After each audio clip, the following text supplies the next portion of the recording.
or sour strips. They're easily the best candy I've ever had, and apparently they're super easy to make too. So since these are strawberry flavored, we're gonna cut up some strawberries. But apparently you can make this with any fruit. This creator said he's gonna try pineapple, coconut, blue raspberry would be amazing. And then he sprinkles in about 2 tablespoons of sugar and juice from a lime. And now he adds everything into a blender. I feel like we could have just saved ourselves a dirty dish and added everything to a blender without even chopping it up. But people did call him the Nara Smith of babysitters, so everything has to be from scratch. And now he pours the mixture onto a pan lined with parchment paper, spreads it all out into a thin layer. I'm gonna be able to make at least 2 trays with this. So tempted to lick this. But now he pops this into the oven at the lowest setting, which is 170 degrees, and lets it sit for 7.5 hours. 7.5 hours to wait for sour candy strips is crazy. We're gonna have to check on that again a little later. These are Airheads, and they're a classic, but I can't decide if my favorite flavor is this mystery one, which tastes like fruit punch, or this one, which is watermelon. But since it's summer,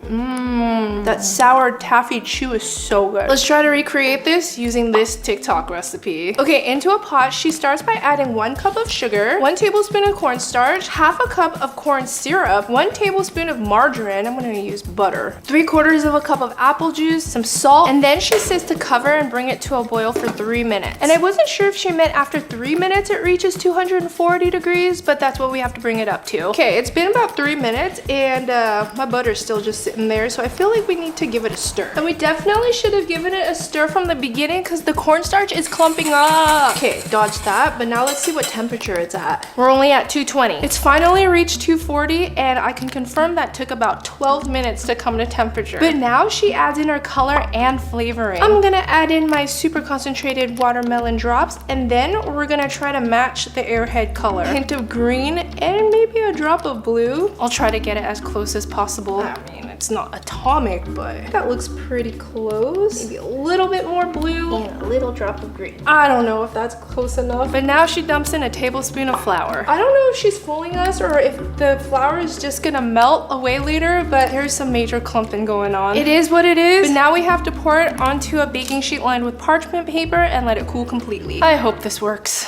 Our Airheads have cooled completely and it's pretty firm. But now let's go ahead and cut it up. Is this gonna come off of the parchment paper?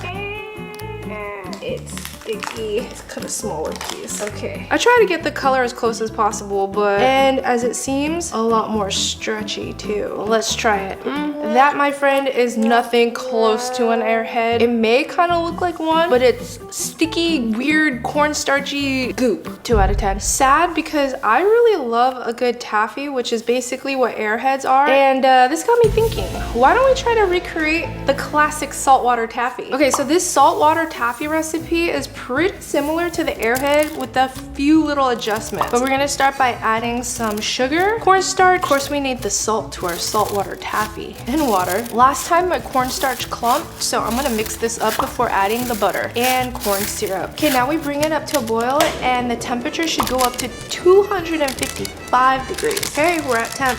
And now I'm gonna transfer a little bit to this bowl and keep the rest in here. So in the video, they add vanilla extract, and somebody said, what about the flavor? Well, it's a good thing I still have my watermelon extract. So I'm gonna add the watermelon to this one, and then we'll try out their vanilla. And this one, we're gonna color a nice red, but they also add in some black sesame seeds, just to make it look realistic. Oh, it already looks so good. And this one, obviously green. That is looking very vibrant. Okay, now onto my working surface. I'm gonna dump both of the candies and then let them cool. This one's already hardening so much faster than the Airheads. I'm thinking the Airhead just didn't get heated enough. And now comes the most satisfying part. I mean, I don't have a hook or anything like the candy store, but we're gonna stretch this out until it's a Laffy Taffy. Oh, it's so sticky. I even oiled my hand.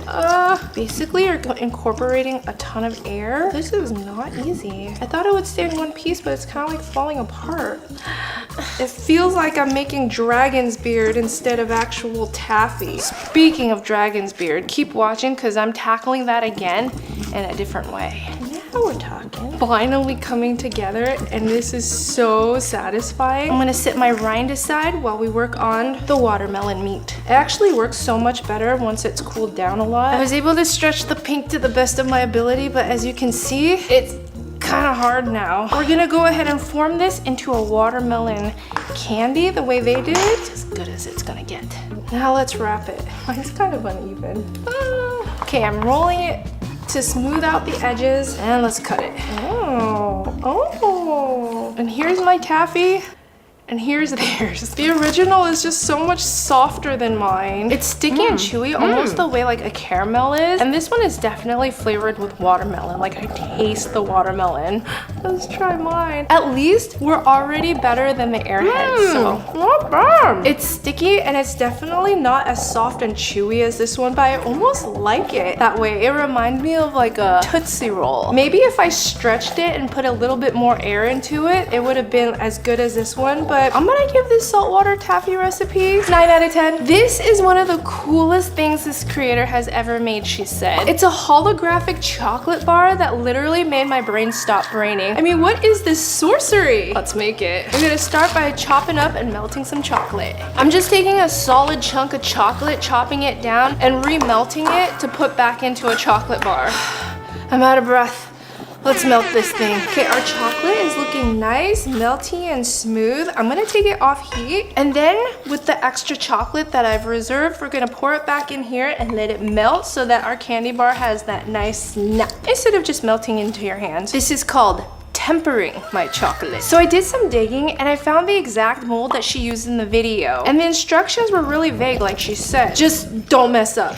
I'll try not to. So this mold has little etchings at the bottom that makes your chocolate look holographic. Someone said, it took me 5 seconds to know that there is no microplastic. It's because of diffraction grating. And what is diffraction grating? Well, it's like a CD or DVD. It's many closely spaced lines or slits that causes interference in light waves, which spreads the light into a spectrum. And now you know. Somebody else said diffraction grating is even following me on TikTok. I'm done with physics. Let's pour in our chocolate. So far, so good. Okay, let me smooth this out real quick. That was so satisfying. But this got me thinking, these holographic chocolate bars are cool, but I've seen these extra fancy chocolate bars that are even cooler. They have really fun stuff on the back. This one has circus animals. This is a white chocolate with Lucky Charms, cornflakes, cereals, and this one even has freeze-dried berries. So let's make our holographic chocolate even better. I'm gonna add white chocolate to the two bottom ones. Cute! But $10 for this chocolate bar and it came broken.